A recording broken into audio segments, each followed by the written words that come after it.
Good morning everyone, সবাই কেমন আছো? খুব ছোটোবেলায় মা বলতো যে ঘুম থেকে উঠেই ধরিত্রী মাকে প্রণাম করে দিনের শুরুটা শুরু করলে খুবই ভালো হয়। আর আমার এই হ্যাবিটটি অনেক ছোটোবেলা থেকেই। তো এই দিকে প্রাণায়াম করে নিলাম, কারণ কাজের সাথে সাথে শরীরকেও ভালো রাখতে হবে, তাই না? তো এইদিকে আমি বাসি কাজগুলি করে নিচ্ছি। ঘুম থেকে উঠে ঝাড়টার দিয়ে দিলে ভালো হয়, একটা ঘরের নেগেটিভ এনার্জি চলে যায়, পজিটিভ এনার্জি চলে আসে। আর দরজার মধ্যে অল্প জল ছিটিয়ে দিলাম।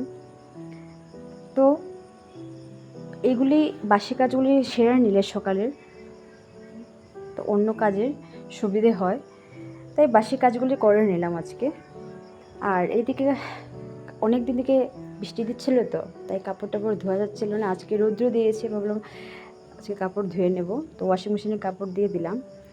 ওয়াশিং মেশিনে কাপড় টাপড় দিয়ে আর ধুয়ে, আর এদিকে বরমশাই ঠাকুরকে পুজো দিচ্ছিল, ঠাকুরকে ভোগ লাগিয়েছে।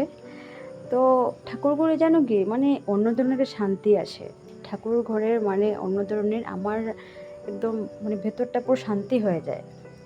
তারপর এদিকে আমি নারকেল তেলের সাথে পেঁয়াজের রস মিশিয়ে চুলের মধ্যে লাগালাম। আর এদিকে হঠাৎ করে দেখি ওয়ার্ড্রোবের নিচের ড্রয়ারটা ভেঙে গেছিলো, তো কাপড়গুলি সব বের করে গুছিয়ে রাখলাম। আর এদিকে উপর থেকে সব কাপড়গুলি এনে ভাঁজ করে